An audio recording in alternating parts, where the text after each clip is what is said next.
train. Of course, not searching in any like, you know, organized manner, just running back and forth.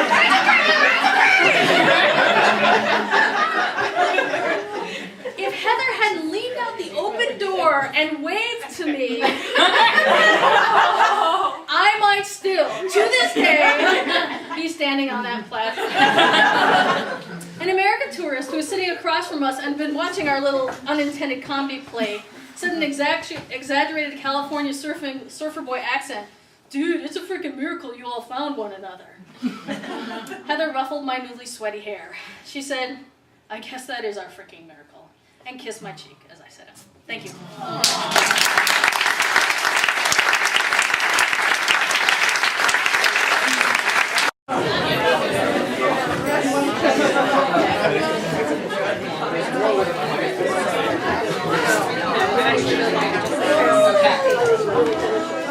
Welcome back, everybody. Thank you so much for coming back. Again, I just want to thank everybody for being here, and especially for all the storytellers for doing this. When I got the crazy idea to do this event, and when Kelli said yes, I had like in my mind a list of people that I wanted to be part of it.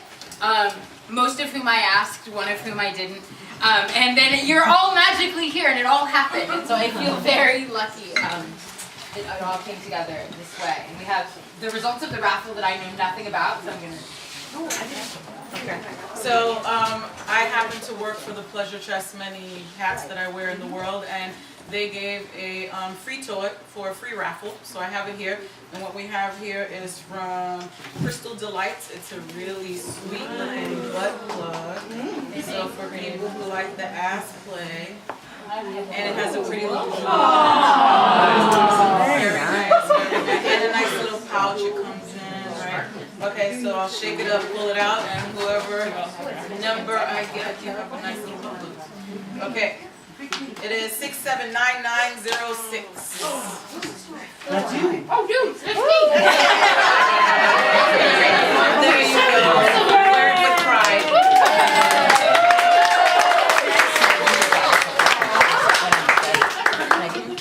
I should just say a little spiel. Okay, for those who don't know, the Pleasure Chest is in the West Village. It's been there for 40 years. We've just had our anniversary.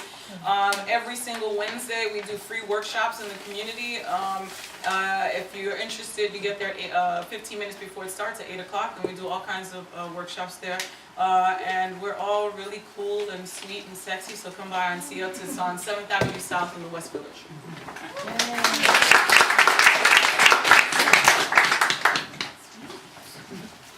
Yay for raffles. Yay for unexpected raffles that just appear. So the next storyteller is going to be me. And this story is an excerpted piece that's brand new that I've never read anywhere. That is from my upcoming novel, Roving Pack, that'll be out this October. That is, well, I say it's a novel, but it's kind of really just fiction that or nonfiction that I'm saying is fiction. Because that's what all the cool kids do. I don't know. So it's loosely, not so loosely based on a whole group of gutter punk leather kids who are kind of a mess and live in these various punk houses all around Portland, Oregon.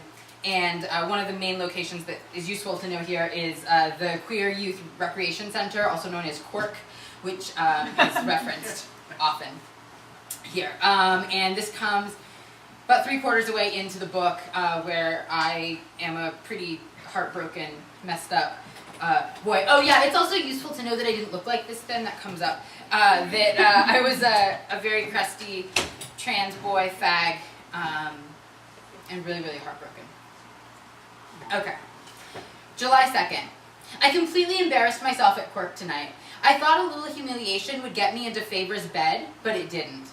Now I look stupid and I'm pissed off. Ever since Billy and Favor broke up for real, Favor and Johnny have been cruising real damn hard. They show up at Quirk in their boots and their jeans and bound down real tight under black t-shirts, and they're always flagging black and hunter green. They don't even have to try to look butch. They just are. They're always hunting for someone new. I'm not even sure what they're even doing, but it's some heavy, kinky shit. I know how to get laid when I want to, but I haven't found anyone who can really beat me up since Hunter left his boot prints all over my heart. It's also kind of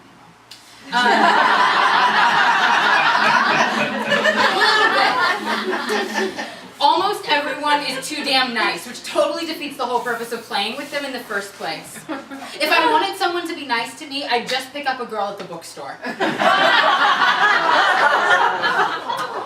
I don't know exactly what's going on, but from what Johnny's led on, and then what everyone else at Quirk says, Favor and Johnny are bringing folks back to where they're squatting, beating them, fucking them, and doing some heavy-ass roleplay of some kind. All different kinds, probably. When I say that, it doesn't sound like that big of a deal, but they are seriously hot, not to mention tough. I think they could fuck me up so good. Everyone says they're not the same after the night they spend there. They say the whole world looks different.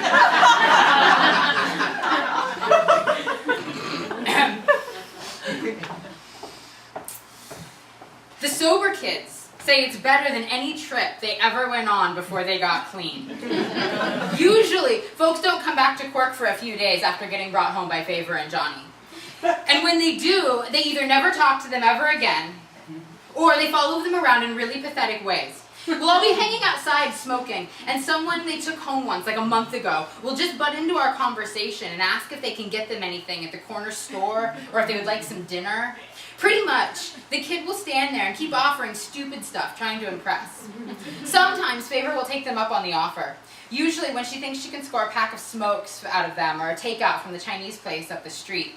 When the poor sucker comes back with the styrofoam takeout, Favor will take it and sometimes let them curl up at her boots, but then she'll ignore them for the rest of the night and make a big show out of picking up someone else. I want them so bad. I'll never forget the way that Favor treated Billy, though. Oh, Billy was Click, which is my former name's best friend for a while. She fucked that boy up. Really bad. And I even watched it all go down, and it doesn't change how badly I want her. I think the most unethical part of how Favor left him was the way she took his fucking family. Billy had been family with Aurora and Big Billy since they found him trying to sneak into the dyke night at the Eagle. He was like 13 then, and had only been on the streets a few months. They took him home and named him and started to train him. Back then, Billy thought he was a top. But he loved that old guard training too much, and pretty soon they realized what was up. I guess he became the houseboy for a while. I didn't know him then.